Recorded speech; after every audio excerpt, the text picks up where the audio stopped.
Week 6 projection show coming at you right now at fantasypoints.com. I'm John Hansen, Graham Barfield, Tom Brawley, our guy Ben Kukanis on the other side of the glass. If you've never watched this, it's a pretty informal, it's like a fly in the wall situation. I think I had the idea. And it's good for us as a staff, most of the staff, to convene early in the week to discuss all the matchups and the like. And very early in the process, I'm currently building very basic projections, although a little less basic than usual because I'm already using some of the fantasy points data stuff. So without any further ado, guys, you guys ready to rock and roll here? Yeah, let's do it. Let's go.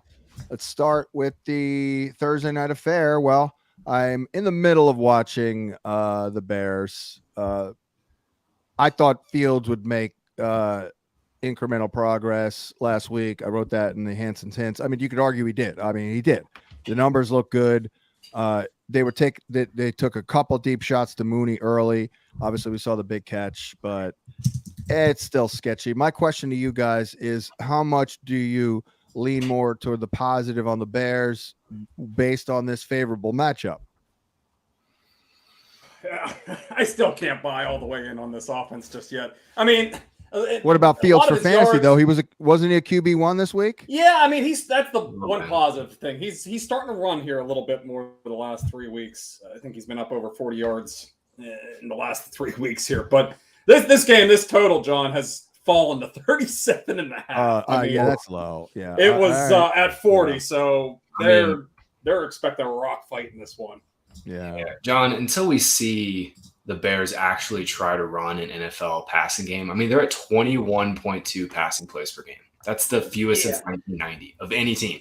I mean, they don't run enough plays to warrant any of these dudes being. And that's the thing about last week's game script. Really promoted a lot of more passing than we've seen from them so far this year. They got down 3 scores real quick in that game, and but I mean, do we really think the Bear D is going to shut down Wentz and this pretty potent offense, though?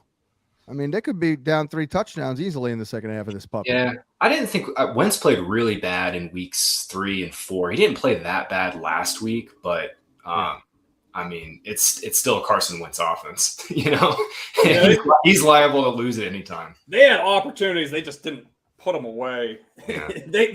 they totally whipped the Titans' asses, basically. They outgained them. It was 6.6 yards per play to 3.9 yards per play. Yep.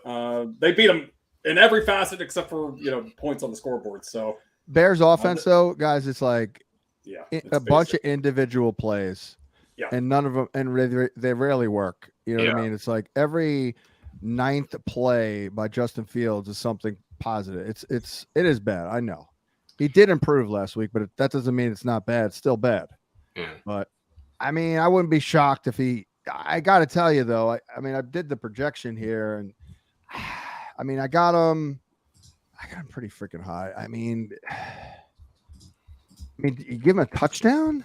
You got to give him a touchdown. They're giving up 3 a game. The problem is they got to get to the red zone for him to score a touchdown, John. Yeah, I just see the way that the line is basically a pick 'em. The total just keeps falling. I just see both of these teams trying to run the damn ball. Because Washington's fallen behind in all their games recently here since week 1 too. So they've been really chasing points. I could see this being an opportunity for both teams to want to get their running games going. Brian Robinson, maybe they'll give him a little bit more. But they ran for just 43 yards last week. And Ron Rivera is calling out his quarterback this week. Yep.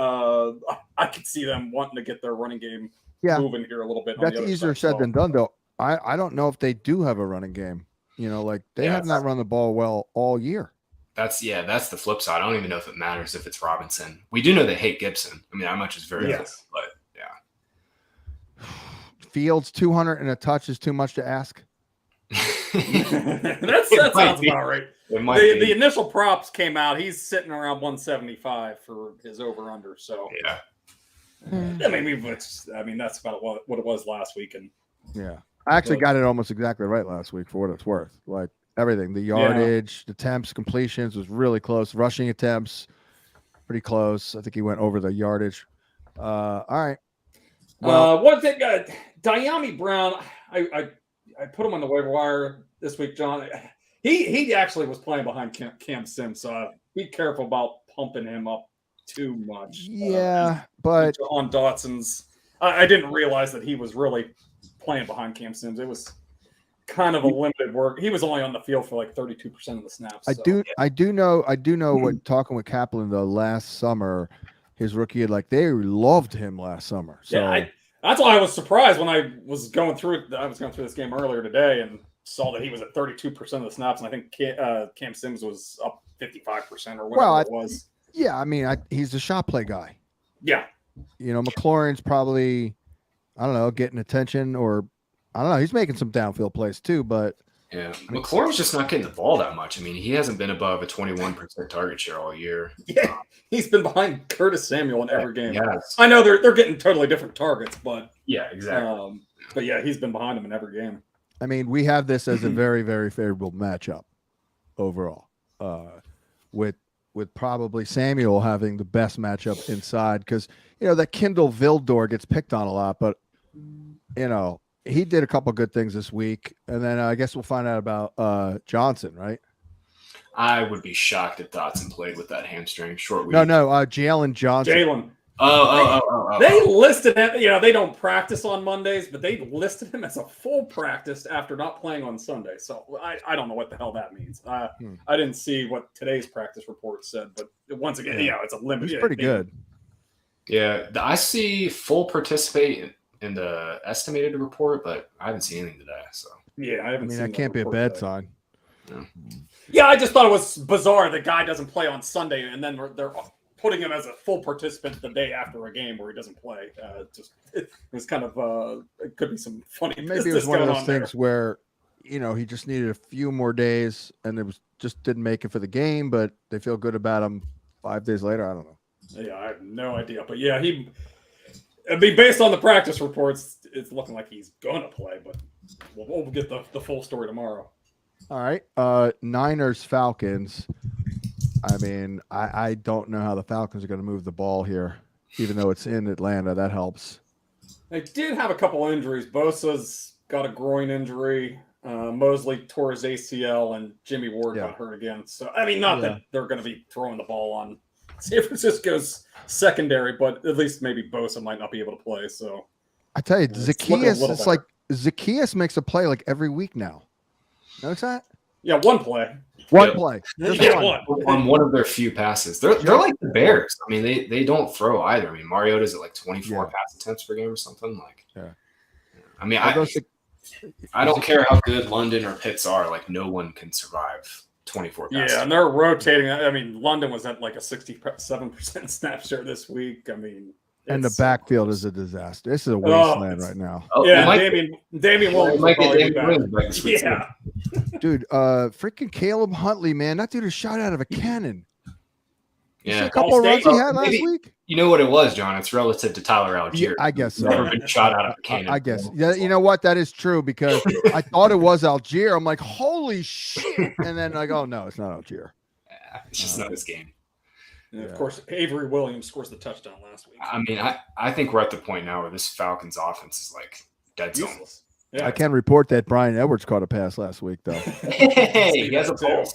I didn't know he was still alive.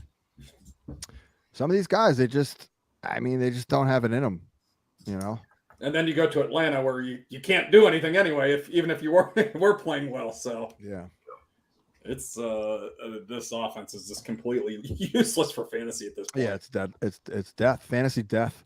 Yeah. Well, Patriots, Browns.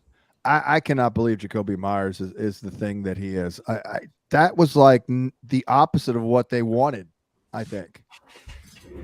They wanted outside speed. They wanted to make more vertical plays. Well, down the field. I mean, they're going to get it here with Thornton. I mean, he was at 59% of the routes this last week. I was really surprised he played so much with Zappy. He really beat his recovery timeline too. So that'll be their outside guy who they take shots with. But Myers was hit. A lot of his time felt like it was second half, and it was 29. That would be the one. They did bench Aguilar though, basically after that interception that he caused. they were playing Bourne a lot more. It's a mess. Bourne was Myers is the only guy you can kind of count on here. Exactly. Like, I give up with these Patriot receivers. I really do. Other than Myers. Myers is actually predictable. Now that we know that he's the only game in town, or he's a lot more active than I thought. And it's week 6. So I will say Jonnu Smith has an ankle injury. He didn't play last week. Henry was out there 80% of the route. So if he misses again, we can at least maybe play Henry. I added him to the waiver wire just in case Smith does miss again this week. He's got at least a little bit of a pulse here. Did we add him? I put him at the towards the bottom because if Smith comes back, do you really want to play Hunter Henry? No, but if Smith misses, maybe he has a chance. But there he is. Okay, yeah. Oh, for sure. I liked him last week. He was pretty good. Mac could be back this week too. He practiced limited a couple of times last week, so maybe they were trying to. Well, that's Patriots limited. Yeah, I think he was limited the week after the injury too. So. Yeah, well, they listed him as limited time, but he was out there basically just standing. I was gonna say he probably had his helmet on his head. That's a limited practice in Patriots camp there. So we'll see. I mean, the outlook for Brissett is pretty decent right now. How did we get to? We haven't talked about our boy yet, Ramondre. Right, yeah, it's all lining up for him here. Yes, it is. Yeah. The only thing that could happen this week is Ty Montgomery can come off the damn injured reserve here and watch him. Well, look, if Ramondre is getting 20 carries, I'll take 2 grabs. He's for getting 12. all the carries. Yep. Yeah. There's no doubt about it. I'll be happy. Yeah. Look, I didn't do the weekly projection, but season projections I did, and he is. How about our other guy, Breece Hall, though, at RB7? I had him at 10 last week, actually. Ramondre I've got at 13. I mean that's pretty high, actually. Maybe that's a little too high. No, I like it. I mean, he's like RB15, RB16 by XFP the last 2 weeks. They have a great schedule here. Browns, Bears, Jets. They could win all 4 of those games at max. So John, when's the last time? Can you remember the last time a back in the Patriots backfield? I don't know the exact number here. It was 54 out of 60%. 60 of the snaps. Corey Dillon. I was thinking, we got to go back all the way to Corey Dillon, or unbelievable. But they love him. They trust him, and by the way, speaking of Corey Dillon, did you guys know that I believe I invented the breaking news email on an injury for fantasy football in '97 when Kajana Carter blew out his ACL. I mean, I knew Dillon was an absolute beast. I sent out an email, get Corey Dillon now. Like, literally everyone got him. All I don't know, 1,500 people in 1997. I'm sure that set the business up. I'm sure they all resubscribed the next year. Oh, exactly. See, I had a number of things like that were like league-winning things. That's what catapulted the whole site. Did you hit people's pagers up, or? Did you do that? Well, I think we actually did. I did. I had some sort of thing where you could enter a number for that. Yeah, absolutely. Like 1997, awesome. 96, maybe. The other big one was one time I sent out an email at 4 a.m. And I had done this the year before when Terrell Davis tore his ACL because I liked Olandis Gary. I'm like, get Gary. And then he tore his ACL. And I happened to know about Mike Anderson. I sent that out 4 a.m. Get him. And he ran for 1,600 yards. That was unbelievable. That was what Schefter was helping you out on that back in the day. Yeah, I happened. It was more. That one was more luck. I happened to be up late in the preseason after a game, and I saw Mike Shanahan waxing poetic in a post-game presser about Mike Anderson, and he just kept gushing. I was like, "Damn!" And back then, information wasn't spread around. People didn't know. They were like, really? I'm like, yeah, they love him, and the offense, it's the system. And then I had no idea he'd be that good. Yeah, like 15 touchdowns and 1,600 yards the final 14 weeks of the season. Yeah, he was a difference maker. Oh, it was so great. But yeah, Corey Dillon was the last time we had that going on there. But with the Browns, I mean, I feel pretty good about Brissett. Like, Yeah, just needs to stop throwing interceptions in the final 3 minutes. Oh my God, that one was. It might be. All 3 of his interceptions have been in the last 3 minutes of the game, so they lost. So he's running though. He runs a lot. Like he's playing at a Geno Smith kind of level. Like maybe not as good as Geno, but like he didn't have that back-breaking pick, and like they win that game, which they arguably should have won that game. The Chargers shit their pants there, but how crazy is it that Geno and Brissett are balling, and like even Burrow's struggling. And then you see Baker Mayfield out there. Yeah, the Browns knew. They knew. Yeah, I mean, Brissett was just. I have to wonder, he just if he has like pristine conditions like he has right now, like playing good behind a good offensive line, and he can sit back there, and he looks great whenever he has time and can pick apart defenses, and just he still has these brain farts though, but he's been pretty good. He's got Amari Cooper out there playing with some energy, man. Yep. Njoku discovered Njoku the last 3 weeks. How about freaking Njoku? Is it You're finally welcome, happening? John. I dropped him after the first 2 weeks. Believe me, I need the help, man. Jesus, my receiving core is horrible. Yeah, I got literally Cooper Kupp and shit. Thanks for nothing to Davers Tony, by the way. Oh my God, he's the worst. And who else do I have? No one of note. All right, next game. Jets Packers. The Green Bay's offense is just, I don't know. Are they struggling? It's just they're just not producing much. It's not bad. Lazard's been pretty good, but like, the running game is up and down. Rodgers seems to be kind of tapping out at like 240. I don't know. It's just there's not a lot of upside here. Yep. Yeah, Rodgers is at a career low in yards per game. I mean, he's throwing deep. That's the thing, is like they're taking shots, but they're not really hitting a ton of them. I think what it is they're literally going through growing pains right before our eyes, and it doesn't look that bad because it's still Rodgers. Yeah. This offense has moments where it's like, all right, you see it working. I mean, there's like, they hit the zone read, runs for 7-8 yards, and they come back, run play action off of it. Like it works, but they just are still, I mean, it's just Lazard and Dobbs. I mean, that's kind of it. And Cobb had a zombie game this past week in London. But he's out there though. Aaron trusts him. I think Dylan's a pretty good buy low guy now. I didn't even like Dylan this year, but he didn't do crap last September either. So he started heating up right around this time. When the weather turns a little bit. Yeah, I think you could get him for a song right now. And it's not like Aaron Jones did anything last week. Yeah, he was up 70% of the snaps in that one. They were trying to get him going, and I mean he's been weird. Phenomenal. He's been phenomenal all year though. Like Jones? Jones, I know, but I mean, you're like watching the guy play, and he rips off a bunch of 10-yard runs. You're like, yeah. And then you look at the final thing. Oh, great! I got 9 points over here. You know what I mean? Yeah. I mean, at the end of the day, it's just with both these guys splitting.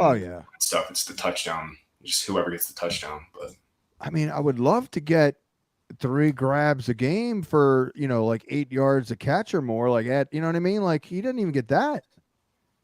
That has been bizarre. I was not expecting Jones to not be. I was thinking he's going to be around like 5 or 6 targets a game, not 3. Yeah, and that's what's weird. Yeah, especially with the receiver struggles. You think they would get these backs a little bit more involved in the passing game, but it really hasn't materialized much. Yeah. Yeah, I just wonder about Robert Tonyan. Is he still working his way back? I have to think he's not healthy.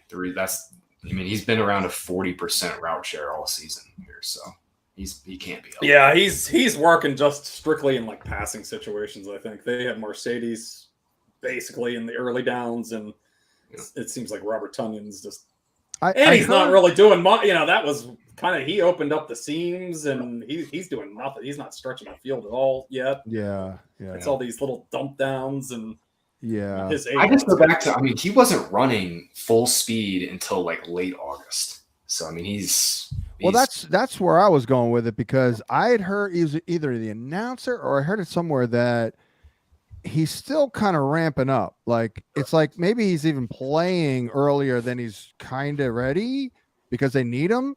So he might play. But It's a good observation, though, Tom, because we'll monitor those type of things, and then we see. Guess what is ADOT sitting at right now? 2.7 yards. Wow. 2.7. Yeah, all you got going for you now. I got to check out his 2020 number. It's got to be a lot higher than that. I mean, they were using him as kind of a vertical weapon down the seam. Well, he's a former wideout, I believe, right? Yeah. He was. Yeah, it was 8.4 back in 2020, his breakout year. So, yeah, he's getting used totally different right now. Right. All right.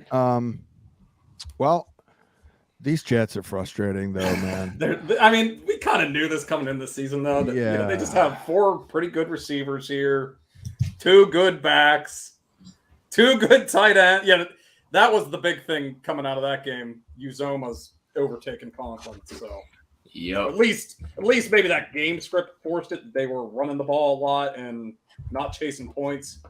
Oh yeah, I think that's a little bit of it for sure. Well, yeah, I think it might revert back to Conklin in this game because they're touchdown underdogs, but Uzoma's gaining some ground on Conklin. So I think maybe the Conklin day, the best days were behind us on him. I mean, just this game last week with it is just indicative of the problem. There's I've been complaining about this for 15 years. Way too many dudes involved here. I mean, you've got to be kidding me. The Dolphins had 5 different rushers and like 11 different receivers. I mean, hey, it's nice for fantasy, but it's a good thing for Zach Wilson. I mean, he looks sure. Yeah. He looks way more comfortable than he did last year. I'll say that much. I mean, it's smart. It's smart to have him only attempt 21 passes. That's for sure. They were run heavy, and they had a chance. Like, whoa, we can run it. Let's go. Breece Hall was freaking awesome in that game, man. He is great. I mean, he's explosive. So, John, you know what it is? He's finally figured out how to balance the patience with the if it's there, go. Like, I mean, he's like perfection right now in terms of grading on a scale. 4th game, I mean, he's like perfect in my eyes. Like, this guy's. How frustrating was that though? They get down there and they give those 2 RPO like read options to Carter and not Hall. Like, he could have. He was on the field on both of them too. Yeah, but I mean, I understand, but he still got 27 points. Oh no, I'm just saying it could have been 40. Yeah, I wrote that in the market report. I'm like, you won't complain about 197 scrimmage yards and a touchdown, but 27.7 could have been 39.9 very easily. And as usual, Braxton Berrios, you can't deny Braxton Berrios. He's going to get his no matter what. Well, I think we're headed towards a situation, and Tom, you kind of said this, is like, all these dudes are just kind of canceling each other out. Yeah. Well, that's the end. That's the whole league. Hopefully, Breece, it seems like he's edging ahead here for good. Yeah. Well, yeah, that's a league winner for sure. Anyways, Jags, Colts. This Jaguar, I know Trevor Lawrence overall is, I guess, playing well, but what the hell, I don't know if he is, John. I don't know either. I guess relatively well. I mean, he is really struggling against zone. I pulled this today, but like he's bottom 8 in fantasy points per drop back for zone. He's been okay against man, but I mean, Peterson basically came out and said this week the dude can't read and can't beat cover 2. Like, that's Peterson, who has the knowledge base of maybe any, a better knowledge base than any quarterback coach in the NFL. Like, that's not great. Wow. The good thing is they're playing against Gus Bradley in the cover 3 this week. But they don't run any, very little cover 2. So that's the one good thing. He had a pretty good performance against them. How does Gus Bradley still? Gus, God love you. All right. You put my kids through college for having a job. Thank you very much, Gus. Thank you. I mean, how does a guy get job? I know he's a charismatic. I've actually met him. He's like the most charismatic guy ever. Yeah. He's a super nice guy. Maybe that's what it is. Just like Les Snead getting jobs because he's got good hair. Let's see here. Well, so Christian Kirk. Yeah, I think Kenny Moore going again. Yeah, but Kirk had that great game against him a couple weeks ago too. Yeah. I think he'll bounce back for sure. But I don't know about Zay. I think the jury is still way out on Lawrence, man. Yeah. Oh, I already said I like Pickett more. I'm already on record. Pickett over Lawrence. Done. I like what I've seen so far from Pickett. Pickett's a gamer. He's competitive as hell. I'm not saying that Lawrence isn't. Just right. Yeah. Anyways. At the end, John, he's speaking of another guy making a move here. Yeah. James Robinson, pretty pedestrian here the last 2 weeks. It's like I felt so bad after like week 2. I'm like, oh man, we screwed this up, or I did. Yep. But nope. I don't think so. Speaking of screwing up, the Guardians have 2 on here with 1 run in. Oh boy, against Cole. Yep. Love it. You love to see it. Yeah. John Taylor expected back. Yeah, Reich said after the game or Friday last week that he's optimistic that he'll be back. So it's kind of seemed like if that game was on a Sunday, he might have played, but the quick turnaround to Thursday, he couldn't do it. I think so. Yeah. And it's high ankle too. I guess it's a mild one. So I think you're right. He should be back this week. I mean, my God. I what do you guys think of Matt Ryan right now? Like, I think if you could give him a little bit more time, he's okay. Yeah. See, so that's why John is like the offensive line is, I think, the main thing here. Yeah. Like, he is getting pressured like at the 4th fastest rate in the NFL right now. I mean, that Ryman literally had shit running down his leg in that game. I felt bad for him. He had a false start when they weren't even like in a cadence on in the second half. It was like, what is this guy doing? I think he's got like. Thanks, Ross. I think they used to call it cabin fever for a quarterback, where you just kind of like panic and like run out of the pocket. That's what he's kind of doing. Like he's kind of running a lot. Experience from the last couple of years. Oh, I know, of course. Well, the other compounding thing is like they don't have anybody to stretch the field. I mean, Michael Pittman is like a slant hitch route only type receiver right now. Yeah, sure. I think Paris Campbell could be that guy, but he literally is good at nothing. He is worse than dust. Or hey, just throw it up to Pierce because he'll probably get it. I mean, it's weird that like Pierce I thought he was going to be like a little bit of the stretcher, but he's dominating in like the intermediate and the underneath routes here the last couple weeks. He's got some juice, man. He's some real good deal, man. He is so good. He was running a full variety. He was catching some drags in that game. They were probably paying a little extra attention to Pittman, so Ryan was full trust in him there. He's great. No, I saw enough, man. I'm like, this guy's going to make Pro Bowls. Yeah. If all goes well, he's going to make a couple Pro Bowls. Not all pro or like great, but pretty freaking good. Now we just need Frank to get him out in the field all the time now. Oh, we got a good name for Frank. Nickname Frank the Super Spreader. He loves to spread it. Yeah, just when we thought we were going to get Mo Alley Cox last week. Yeah. Granson was back. Nope. It was this week's game's a Super Spreader event with Frank Reich. Everybody, Minnesota, Miami. Yeah, and we don't know about the quarterback.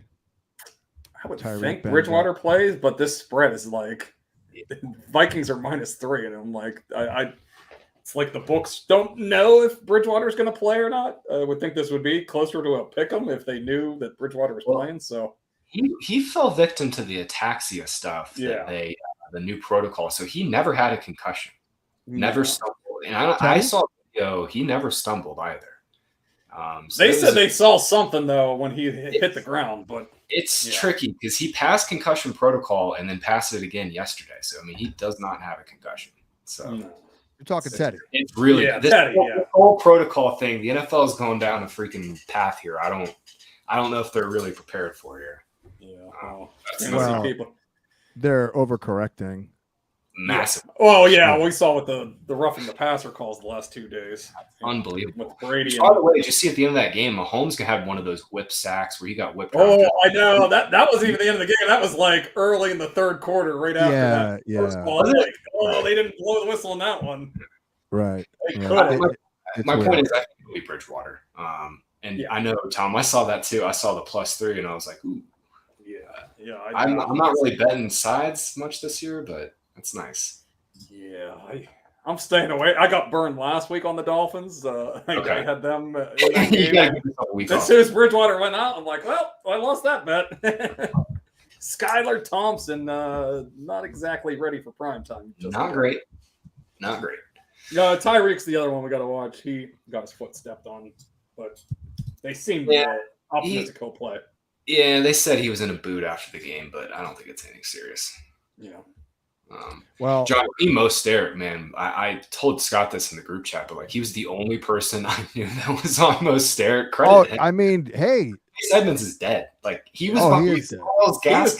Gaskin was playing ahead of him. With Mostert, if Mostert plays 10 games, then I'll say, well, hey, I actually think we ranked him pretty well, actually, believe it or not. But I mean, not for me. It's one of those things. He's 30. He has a bad knee. Like he's just playing. I'm just such an ageist now. I just ignore that guy. But hey, that makes sense. Most of the time, you're not going to be burned by that. But yeah. But I did say all summer, like, because there's really it was a commentary really on Chase Edmonds. I'm like, and it was really speaking to Mostert's availability or lack thereof. I'm like, are we really getting through the year with these guys? I mean, come on now. Like, so we're already halfway out. So now if Mostert gets hurt, now what? But for now, hey, that's all they have. And he's pretty explosive still. Yep. Yeah. And he's getting past like legit passing down work too. He's out there. Like it's not just design stuff. He's running a bunch of routes. So last year was so bizarre. Last year was so bizarre because it was like he was like an ADP of 100. Which even I thought was a bit much. He had like 2 carries and goodbye. That's it. It's he vanished. Oh yeah, that was the first game of the year. Yep. Oh, get you ready for this? We had him over the markets. I'm sure I was accounting for Scott. We had him at 142. His ADP was 153. So there you go. I mean, use him for as long as he's on the field. I mean, exactly. Who knows how long it's going to last? But right now, he's an RB2, a high end RB2 right now, basically. By the way, Dalvin, this schedule is amazing. I mean, they get Vikings, Steelers, Lions, Bears, Browns before the bye. Like that's wow. Yeah, he's going to be nice, man. Dalvin looks about 90%, pretty good. Yeah, I was looking at this today. I think he's going to go on a little run here. Vikings offensive line looks good too. They're like top 8 yards before contact. So, and Alexander Madison looks atrocious to me. I don't know what's going on with him, but he does not look good. You know what it is? He's got a little Pacheco on him. All this wasted motion. Yeah. Yeah, I think your boy got hurt. Ty Chandler. I think he did. Yeah, he did. That guy's exciting though, man. Yeah, he could be something in the second half of the year if something happens to Dalvin Cook. Oh yeah, because he's a good ass receiver. But yeah, I mean, they've had some red zone struggles through the first 4 games here. Cook scored the 2 touchdowns. I could see them trying to feature him more here down in the scoring zones here. It was successful last week, so they should continue to go back to that. Well, Cook finishes down there, so give him more chances. Yeah, and they blocked it up nice on those goal line carries, man. There were good play calls. I mean, he just walked in both times. So, Cincinnati, New Orleans, I talked with Wes this morning, and I would agree. I mean, the Saints are getting roasted back here. So what do you say? Little Jamar Chase this week. Let's go. I mean, Higgins is banged up here. I mean, it's kind of has to be him, right? They're gonna leave Lattimore on the island with them. I mean, they gotta try to take advantage of it. And every time in that Sunday night game, every time they got single coverage of any kind on him, they were trying. He just, he couldn't haul one for a long one, but they were giving him chances every time they got a chance in that Sunday night game. Surprised the numbers aren't they're still stingy by the numbers, but I just, I have these visions of I guess Lattimore getting roasted last 2 weeks, right? Yeah. Well, we live in this age of now, the cover 2, cover 3 shell. The Saints are one of the few teams that still play quite a bit of man, and DK ate their lunch. Same with Lockett last week. Right. I mean, they just destroyed them man last week. So. Yeah, they went against Mariota week 1, Brady without anybody in week 2, and then Baker week 3. So now that they went up against actual quarterbacks and receivers the last 2 weeks. And if they play man against Burrow, like he's going to kill him. He's going to kill him. I mean, I've got him high. I've got him at 21.2 points. That will be a season high. QB6. So 2.5 tutties. the thing, man. I've been waiting for Burrow to break out. He's just been between like 16, 18, 19, 20 points. Like this could be a spot, if the Saints push too on the scoreboard, this could be a spot where he finally gets off. I will say, I think he's QB 8. I mean, it's a struggle. If you're struggling and you're QB 8, I think we're okay. I still think he'll end up the season like QB 5. Yeah. Hopefully. Yeah, this total is sitting like 44. So I mean, that's a decent total at this point in the story with these low scoring games right now. But so there. Anyone know about? I didn't do the Saint quarterback, Jameis. Does anyone? No, I haven't seen anything really tangible on him in like 2 weeks. To be honest, Michael Thomas. I did see something Sunday morning from Schefter this week. It seems like a minor thing. They're just letting him play it safe. Yeah, I think because I didn't know who to write because they have a lot of issues right now, and I think I did see that report because I almost was writing up Callaway for the waiver wire, and then I think I did see that they're expecting Thomas back at practice this week, so and they need him without Olave. They need somebody out there. So yeah, I mean, we'll see if he could. I mean, one more injury from him, I'll be like, what the hell, Well, I mean, he is one more injury away from like losing some of his burst here. He looked great, man, to my eye. He looked great. First couple games. Yep. First couple games, sure, he did. I spoke with someone over the weekend, an NFL insider, let's say, not Kaplan, and I just threw out my theory about some of these older guys. Man, I just don't know if they're putting out the same effort as a young, hungrier guy on a rookie contract in this point. I mean, this is just my theory. And he kind of said, well, I know there are a few coaches who are pissed at their veterans. So I don't know. He didn't name names, but just my theory. Post I think COVID, we've seen rookie and second year receivers just blow up these last couple of years. And it just when you get like an aging guy, you see some of these younger rookies going off who have, way more burst and agility at that point, kind of just stands out. I think that's where we're at on Thomas because Olave looks amazing. He's got juice. He does. And that's the kind of thing with Thomas too. He's never been like a super explosive type of receiver, but, I mean, and you lose a little bit of that margin, and then you become a true. What happened with Allen Robinson? I mean, it's the same. Exactly. That's the perfect example. They're similar type of players. And A-Rob was a great vertical receiver when he was playing with Bortles in 14, 15, and that is gone, like completely gone. None of that left. I mean, the problem I had with Thomas was he was just a monger with a Hall of Famer, and now he's not with a Hall of Famer, and he's older and availability problem. But man, he just got old in a hurry. I guess he did have. It was 4 years. Geez, I'm used to Jerry Rice going like 12, 18, but yeah. I mean, I guess 4 is okay, but it does seem like that's it. 4 years, okay. Well, we'll see. Kamara looked back. What's that? Kamara looked back. He looked good. Yeah. Just too bad Taysom's here now, so he's not going to get any touchdowns. Taysom is the tight end 3. Oh, it's he pisses me off. So, the fact that he's a tight end, it's ridiculous. You know what, Tom? He's going to win $1 million on Underdog. Oh, absolutely. I'm picking myself to draft him enough in best ball stuff. It's unreal. Yeah, true. Damn it. My 3 highest scoring teams all have Taysom. Well, it's not surprised. 34 points or whatever he put up last week. It's so stupid. This game is so stupid. Yeah, I saw the stat. The last guy to have 3 touchdowns, 100 rushing yards, and a passing touchdown. LaDainian and Ronnie Walter Brown. Payton? Yeah. Ronnie Brown. That's right. Yep, yeah. Back when they were running that Wildcat. Yeah. I mean, how about this for an idea? If you're going to get a tight end points, you have to catch the ball. I don't know. You have to do that role. I don't know. Tight end stuff. He should still be a quarterback. He should still be a quarterback. Yeah, just do something. Yeah. The tight end is ridiculous. Is it across the board, by the way, like ESPN Pretty much, too? Yeah. Yahoo has him as a tight end. I think ESPN has him as like a dual position guy. I think he might be QB tight end then. Baltimore Giants, I think Bateman has a chance.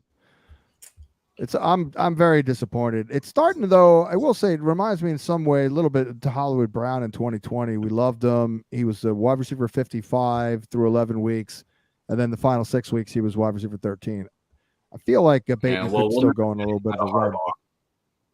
Unfortunately, we'll never get out of Harbaugh because he's always like he never gives anything about his injuries. So yeah. We'll see. But I mean, the snaps were weird. Duvernay's kind of outplaying them. I just think they're rotating. I mean, this is another team that's rotating. They're just rotating their guys in and out here. Yeah, they're a very multiple team with the way. Yeah, I was gonna say there are a lot of tight ends on the field. Yeah, Likely's not doing shit though. No, he's playing a lot though. Yeah, Andrews gets everything. Yeah, guys, that's a guy I whiffed on. I don't have any of him anywhere, and he's just killing it. Not really, he was a mid to late second rounder, and I thought that was overpriced, and I don't have a whole lot of them. I took him a couple times in the draft plan, and my point was simply after I take Taylor, it comes back. I'm like, he's the number one impact guy. I'm like, I'll do it. I took him a few times. Yeah, you were absolutely right about that because I'm with you, Tom. I don't have him anywhere. That was a big mistake. Yep. I did worry about him being a little overvalued after last year's bonanza, but when the rubber met the road in August, I'm like, I'll take him at 24 or 25. My concern was that they're going to run the ball more, but then now all the running backs suck. And by the way, Kenyon Drake outsnapped J.K. Dobbins this last week. I know. Not good. Yeah, he had a couple of good runs actually. Where he showed some juice. I thought Dobbins. Yeah, I agree with you, Graham. I thought he looked bad. He looks. I mentioned earlier. I mean, I watched all of his carries. He looks really bad. Yeah, all his yardage were on like second effort type of run. Where he got hit and then scored it out and got a little bit of yardage. But would you sell on him? If you can, yeah. You think he's that? Yeah, I mean. This back, you got to think this. They're getting Gus Edwards back. Gus Edwards back here. Yeah, that's true. I mean, they played Mike Davis on a couple. I don't know, but you're selling really low. He's coming off a 40-yard game with nothing else right now. So I don't know. Well, I mean, maybe you're selling because going into last week, I thought, I guess Dobbins is going to be okay. That's true. The good thing is, I don't think a lot of our subscribers, and I know I certainly don't have any of J.K. Dobbins, no, we buried his ass. Yeah. That's another one. I was way below. I was like 25 spots over his ADP. Yeah. We haven't gotten very many Dobbins questions at all. So ADP 57. We had him at 77. Yeah. So steer clear of that one. And by the way, with the Sky Moore, hey, I think Andy's a mad scientist and he loves using 7 guys, and maybe it doesn't happen, but at least people avoided Juju because I'll tell you what, avoiding Juju is greater than drafting Sky as a help. You know what I mean? Well, yeah, he's a 5th round pick. People are out here drafting Juju over Gabe Davis. What? That's the thing. Like I kept harping on it. I'm like, I'm not anti-Juju. I'm not a hater. I just like, what are people thinking? Look, I mean, we all make shitty calls. Yeah, we do, of course. If we're hitting 65%, we're happy. But Juju was never going to happen. Like that was the biggest edge I can remember in drafts the last couple of years. Yeah, he was literally going about 50 spots higher than I would have taken him. I mean, yeah. Well, it was unbelievable. Especially now, everything's so tight. It's shocking to see a guy go that far ahead of where I think he should go. Well, here it is. Final ADP 55. Final fantasy points overall ranking 117. I've never had a player that far from ADP ever. Yeah, I can't. John, this is what, like 7th, 8th year. I can't remember us having somebody like that either. That different. That different. I mean, to me, like a 10 to 12 overall spot difference. That's a advantage win pick. Yeah, that's usually guys we're highlighting in the avoids and overvalues, and it's like, holy crap, 50 spots over. Yeah. See, I'm just obsessed by beating the market now. That's how I get my motivation. But I think we have way more big wins than losses on that front, for sure. I agree. What do we got next year? Oh, Ravens, Giants. Yeah, we kind of hit the Ravens here. Giants. Oh yeah. Giants. I think this has got to be the week Wan'Dale comes back. He was limited in practice last week. They didn't put him on IR. This would have been like the week he would have been eligible to come back. So yeah, I mean, this got to be the week he comes back. They got Marcus Johnson leading them in routes this past week. Oh my God, Darius Slayton is back. I mean, he wasn't that bad. I don't get that one. Did he? I don't know what that's about. And Daniel Jones at least has a little bit of a rapport with him. Like he does. You can see it last week. There was a time 2 years ago where that was kind of his guy when Shepard was out. It was his. Yeah, they did nothing else there, and he was kind of the guy before Galladay got there. Because like the way Danny Dimes is playing here, like and the running, dude, just give me 215/1. We can work with that. Given the way this receiver group, the tight end group too, I mean, they have nothing at tight end too. I thought Daniel Jones has played really well. Yeah. Stats aren't good. You look at the game logs, you're gonna be like, he's playing like shit, but like he's in command of this offense, and they're just running the ball well, and that includes him. You know, he's a big part. He might be like kind of like a Sam Bradford in that he can look really bad. Joe threw this out in group chat, and he said that his ceiling is Tannehill. And I kind of agree with that. Yeah, Tannehill's a good comparison. They have similar skill sets, and he's more athletic. He's more athletic. Mm-hmm. I would hope though you would want to. Tannehill's a guy you definitely want to keep the attempts down for sure. I would hope you'd be comfortable with Daniel Jones throwing a little bit more than what you would with but I mean I get the comp for sure. Yeah. I mean I think he throws it a little bit better than Tannehill. Oh, yeah, I think he's got a live arm, Yeah, and accurate. Tannehill's pretty accurate, too, though. Saquon, keep rolling. He's RB1, baby. He looks fantastic. See if he can make it through.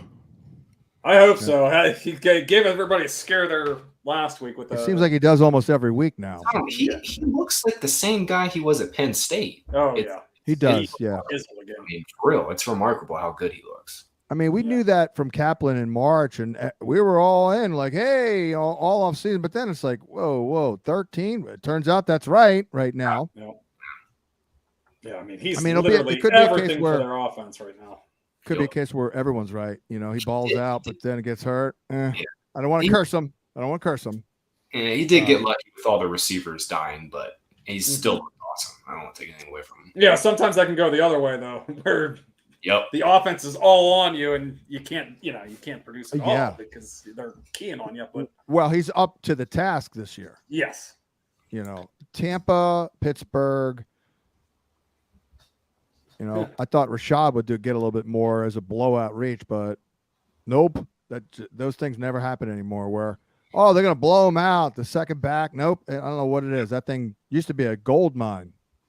Well, I looked at this today. Rachaad White had 2 drives where he played 70% of the snaps or more. Fournette had 6. So they did give him a couple drives there. Yeah. That's more so just like they don't want Fournette to be dead by week 18.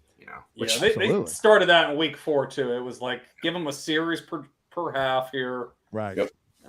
So it's something at least. And they're back to throwing the ball every snap. So he's got a little bit of juice as a receiver. That's the other thing, Tom. They can't run the ball. I mean, no, they're not trying right now. They have to catch like 7-8 balls a game here. I mean, Rashad's got 8 grabs the last 2 weeks. If that kept up, that would be what I expected, honestly.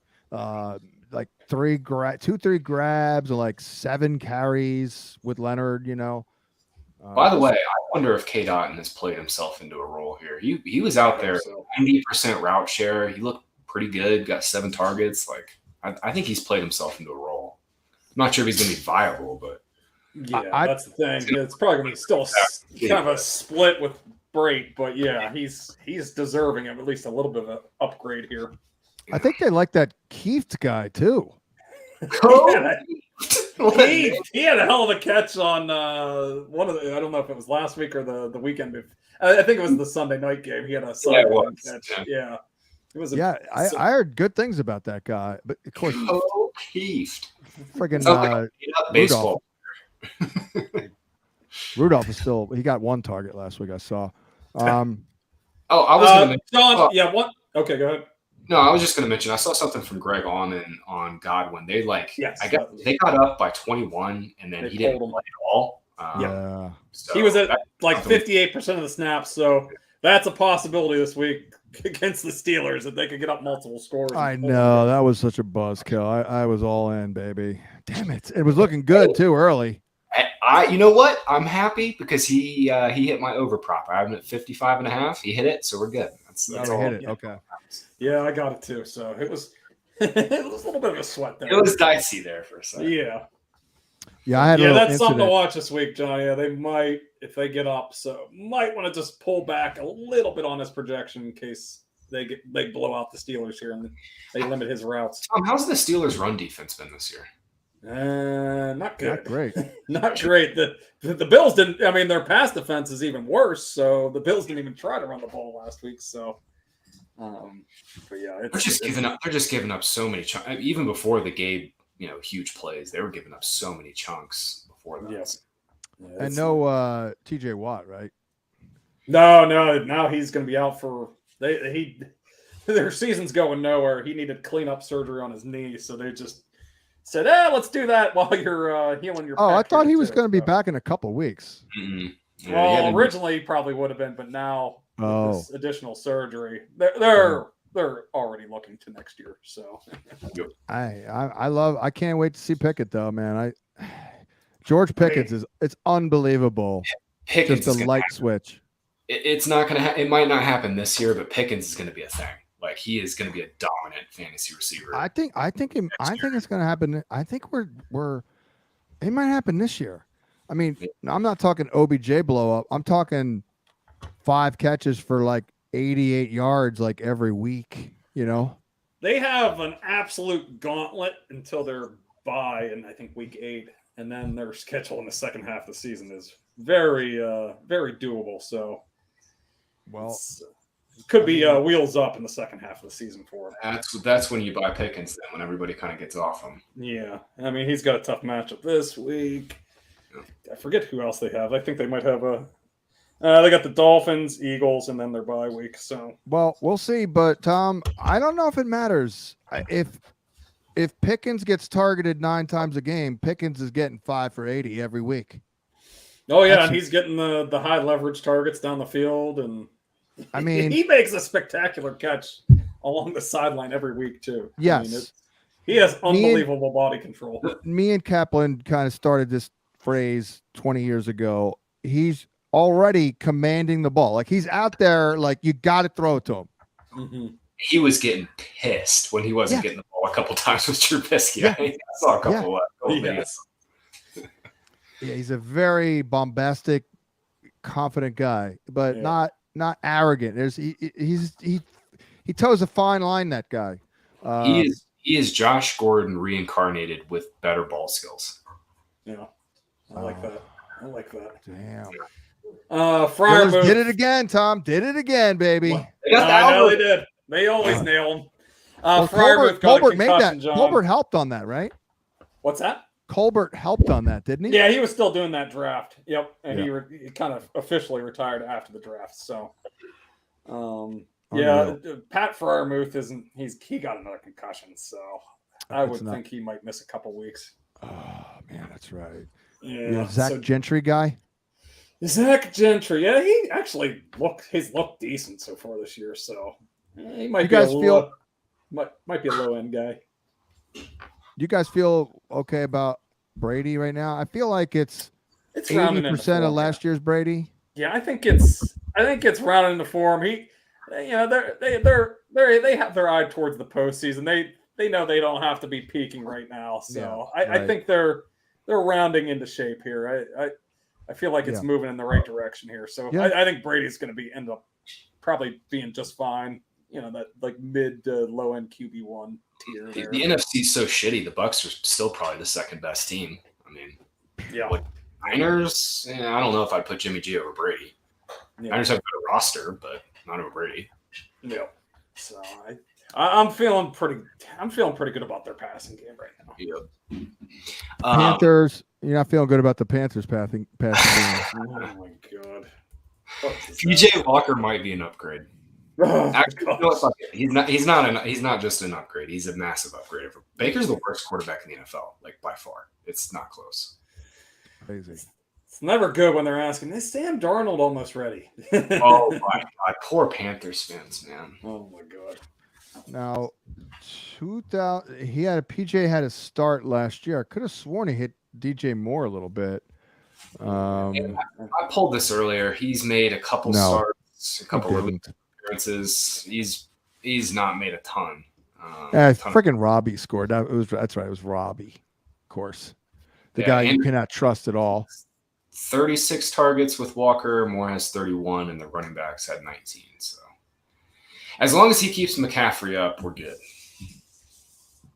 Yeah. Oh, although here it is. The year before, PJ Walker had 34 attempts, and DJ Moore caught 7 balls for 127. Hey, I mean, Baker ain't doing that with Baker. No chance. Jeez. Oh, look at Kurt Samuel on that team. He had 8 for 70 in a touch that game. Wow. Jesus, who the hell were they playing in that game? Walker threw for 258 and a tutty. What game was that? Detroit Lions. Oh, they're good. That explains something. I was like, "What? How the hell are they putting up these great numbers with PJ Walker?" Okay. Yeah. The couple Joey Sly field goals. The hapless Joey Sly. Wow. Well, Rams. I mean, I got Stafford at 20. Do you think it's the like Panthers Groundhog could just Day. leave Robbie Anderson behind in Los Angeles to give them a little speed on the perimeter? Yeah, I like that. Let's just do a little swap there. Give him like a 6th-round pick. Leave him in Los Angeles after the game. They should be making. Terrence Marshall was playing last week. Yeah, they're trying. They're trying anything at this point. Along with Shai Smith. Shit. Shit, Smith. Yeah. John, Matthew Stafford is last in fantasy points per dropback against zone, and he is 4th from last in fantasy points per dropback against man. He is. This offense is broken. They can't run the ball. They can't throw deep. Their offensive line sucks. Yep. They have one thing that works. That's it. It's Cup and short little throws to Higbee. That's it. That's all they got. That's it. A-Rob's done. A-Rob is toast. It's over. You know, when you're featuring Ben Skoranek and you paid A-Rob good money and you're featuring Ben Skoranek, it's over. Ben Skoranek has more targets than A-Rob. Oh, gosh.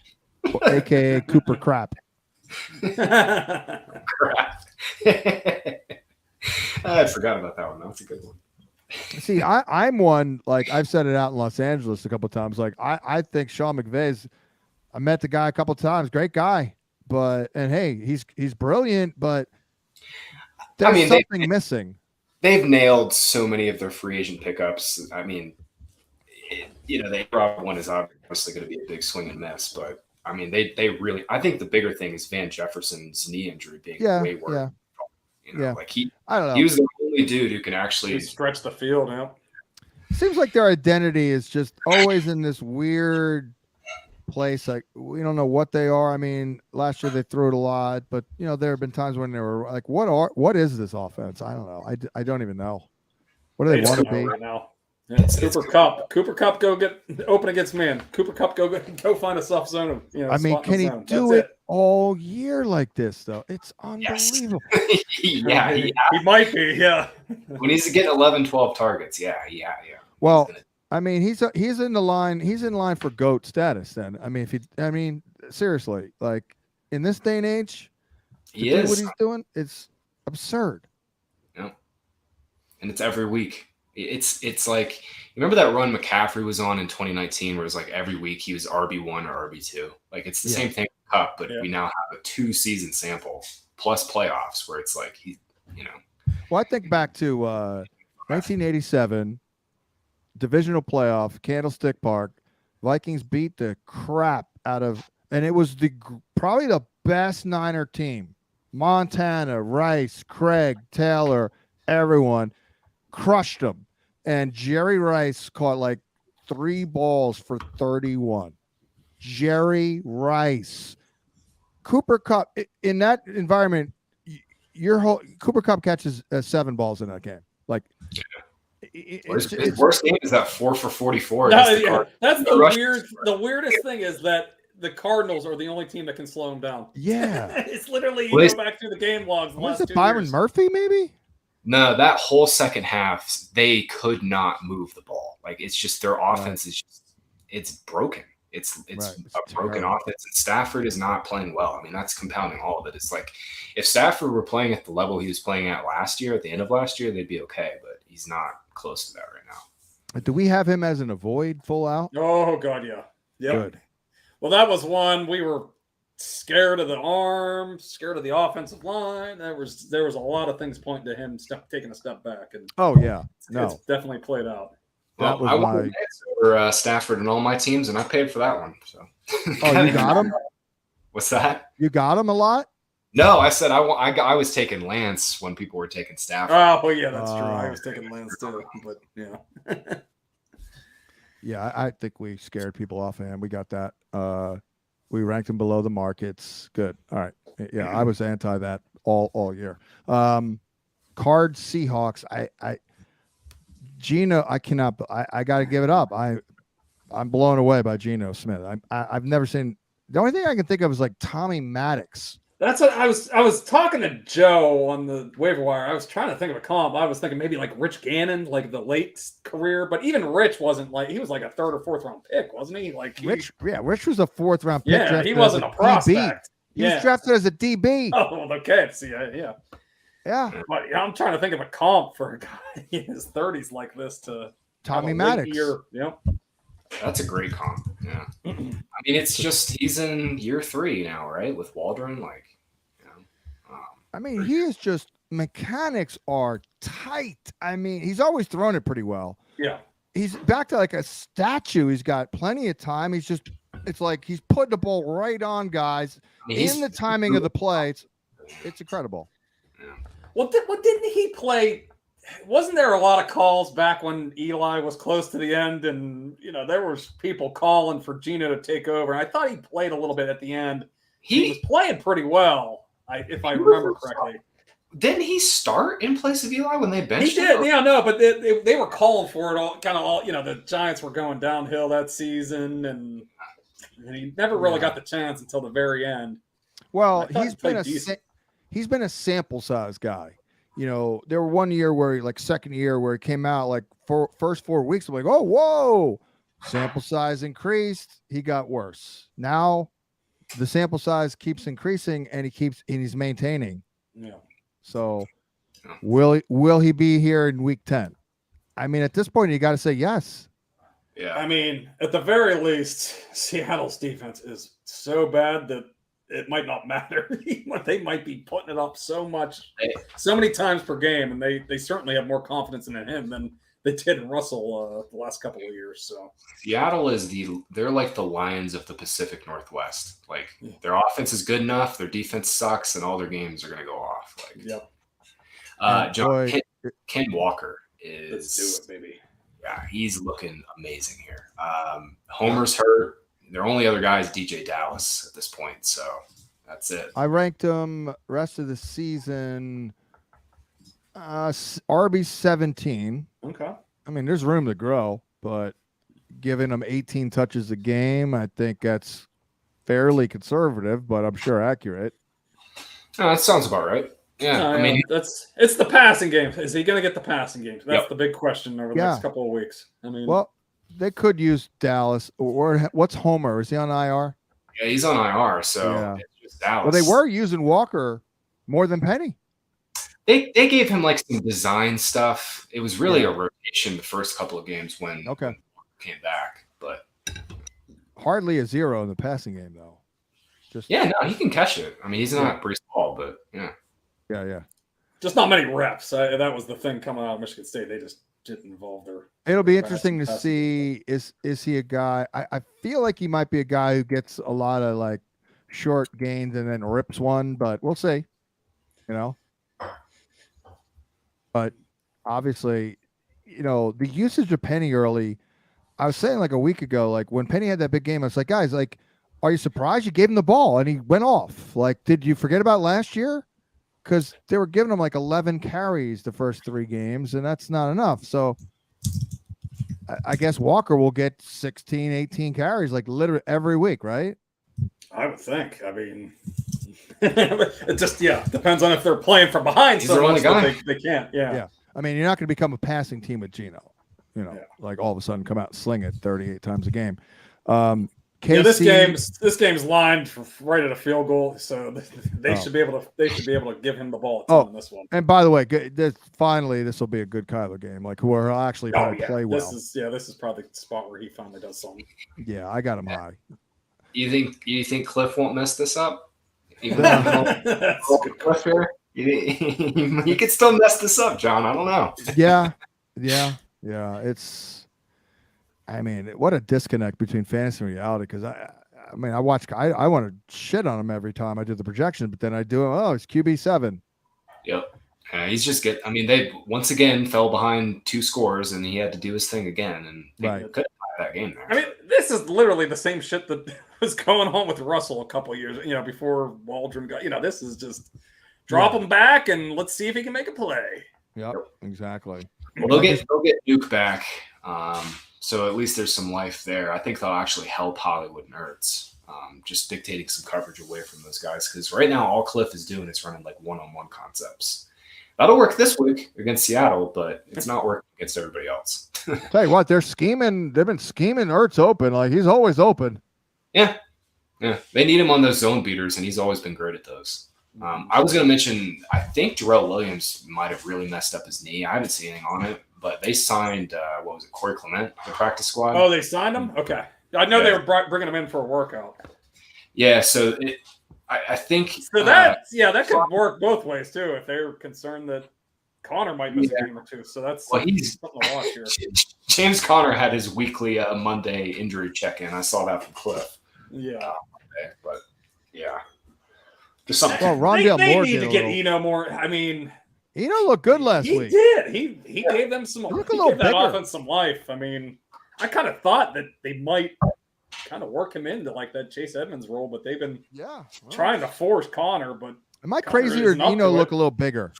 Yeah, he needs a little bit more muscle, but no, I think he looks a little bigger this year. Yeah, I can see that.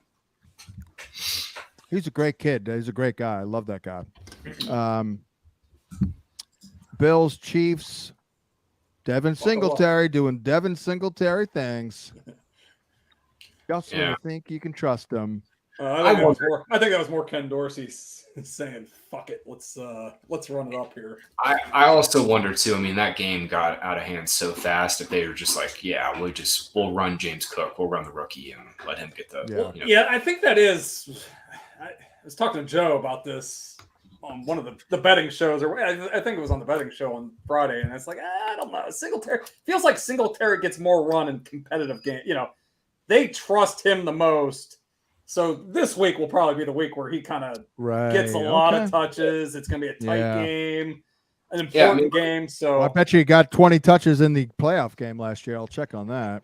Yeah, I don't know. I mean, look at the games they've played in, right? I mean, they beat the shit out of the Rams, Singletary, 59% of the snaps. They beat the shit out of the Titans, 54%. Then they played 2 close games. Singletary was the bell guy. Okay. Yep. Yeah. All right. Well, that's a pattern, I think anytime we see a tight spread, we might want to give Singletary a boost. So this is by the way, that's weird. I can't really remember doing that. It's just a little weird. I think it's also kind of like they know what they have in Singletary, and they want to get reps to Cook and the Moss. They're just a sharp team. Like, why would you run Singletary out there when you're up 1,000,000 points on a team that clearly can't come back? Yeah. True. And that's why the McCaffrey rumors yesterday were so stupid to me. Like, the Bills are the last team they're going to trade for an expensive aging running back. Like that never registered. Anyway. They did place a call for him, though, apparently, and they did look for McKissick last year. I don't know. They didn't give but then they drafted Cook. Yeah, they got James Cook. Exactly. The backfield, I don't know what KC like. McKinnon, I guess he ripped a couple off, but he'll disappear for 2 to 3 games.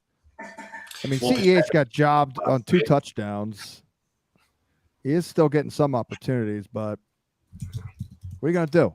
I mean, he's getting 50% high leverage snaps and touches in probably one of the top 3 offenses in the league. So, I mean, not an easy projection. Yeah. But John, there's nothing wrong with Edwards-Helaire being like a touchdown-dependent RB2. But, I mean, we also have to bake in the fact that McKinnon is playing well and playing a ton. Pacheco is in and out, though.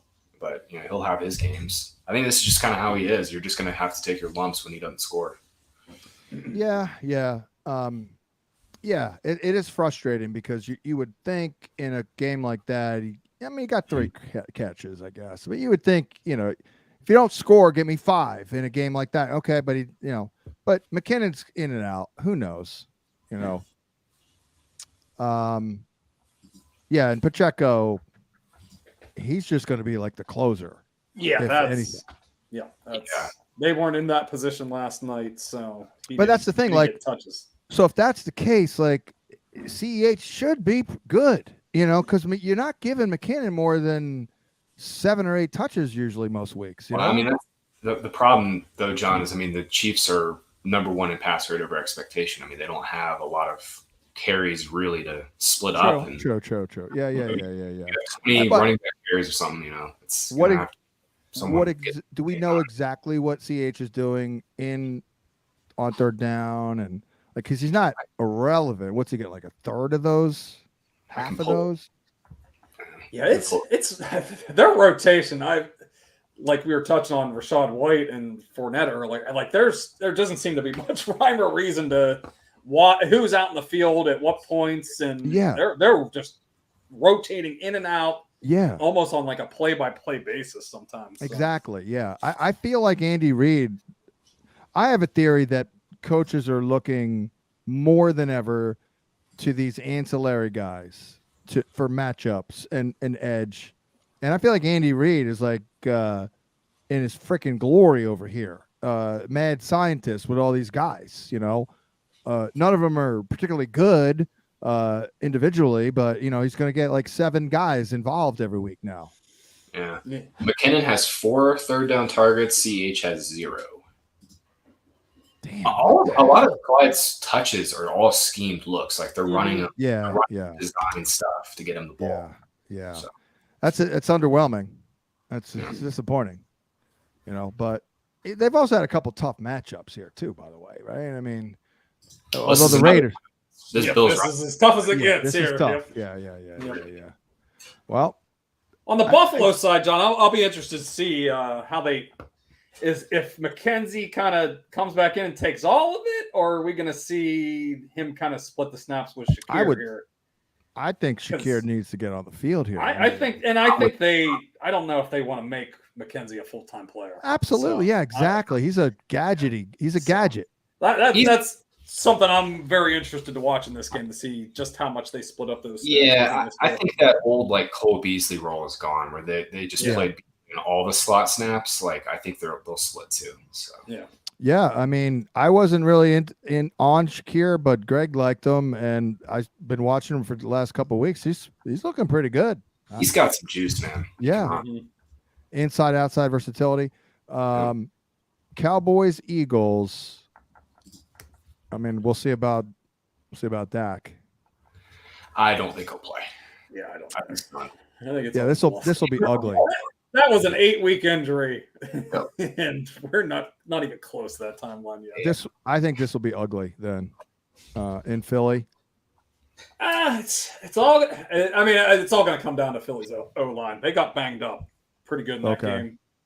Dickerson and Kelsey were in and out of the lineup, so that would be the one thing. That's the one thing where Dallas could have an advantage. Right. No, I was really just talking about their offense. Oh yeah, they're going to be completely over. I actually bet the under on this game, 43.5.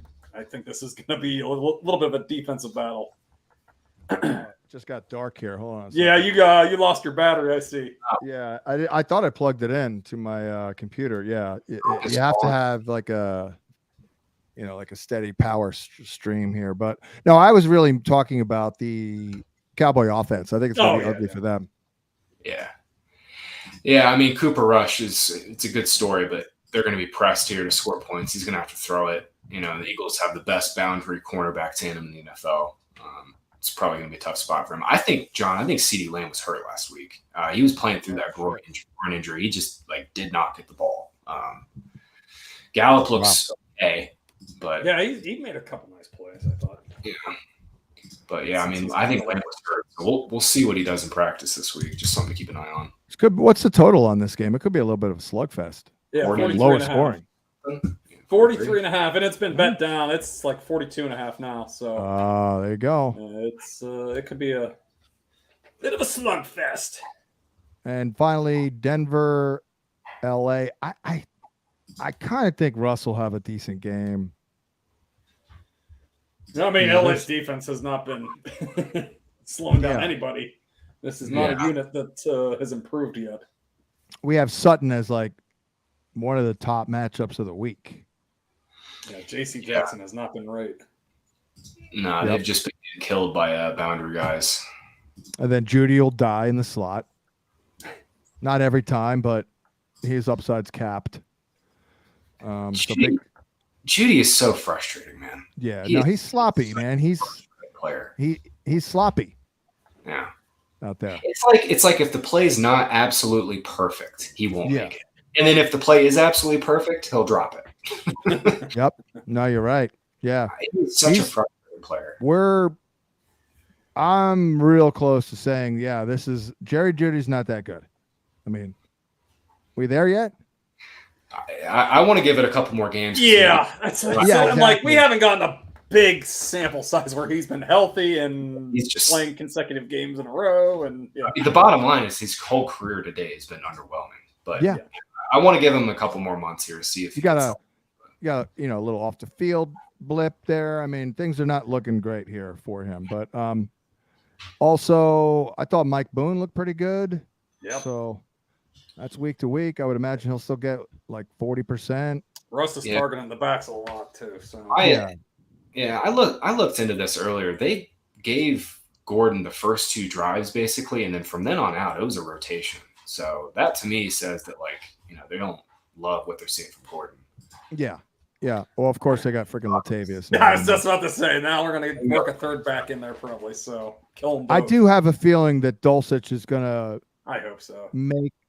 I think he's going to be a guy who makes like a play a game soon. Yeah. Not this week, but the opportunity is there because Alberto is running like 8 routes a game, if that. Yeah, he's dead. He's dead. Saubert's out there. Eric Saubert. I was against him this year. I hope him nowhere. Yeah, that was an easy avoid. Honestly, there were so many tight ends that sucked in that range, but he was one of the ones I avoided too. Charger side, I have no idea what's going on with Keenan. He's 30 and has a hamstring, and I guess he just can't get it right. But he had a setback before week 4 on that Thursday before the game, and then he was all DMPs last week. So we'll see if he's. I mean, I would never venture and go to Julio Jones territory with Keenan, though. I will say that. Oh no, yeah, no. This is his first soft tissue long-term issue he's had in a really long time.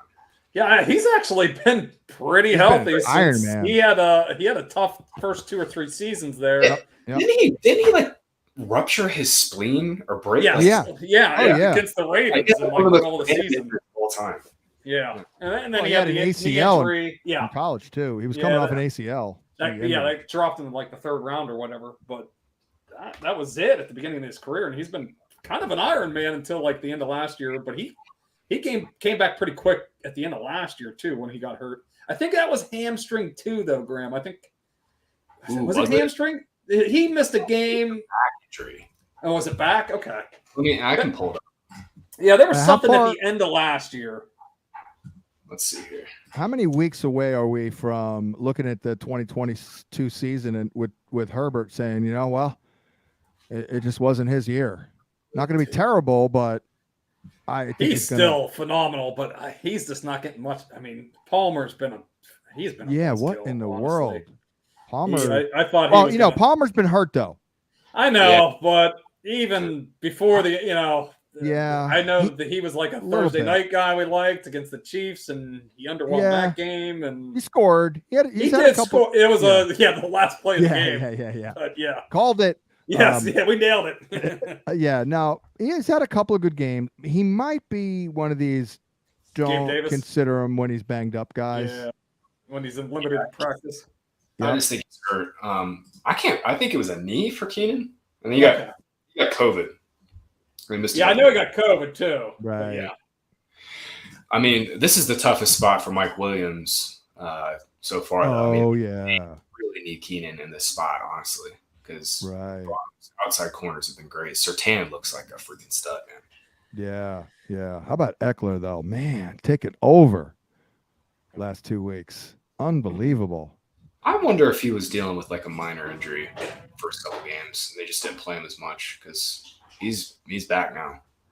Yeah, they've kind of phased Sony Michel out, and it's all Eckler and a little bit of Josh Kelly now. John, Broncos are giving up the 6th fewest yards to outside wide receivers, so this could be a spot where Big Mike underwhelms. Yeah, and I got Herbert only at QB 8, and I'm not even sure I love that, honestly. That's about right for him. Yeah. Well, he's not running that much. He ran a little bit more last week. He's going to have to start doing that, or else he might have a little bit of a scarier floor than we thought.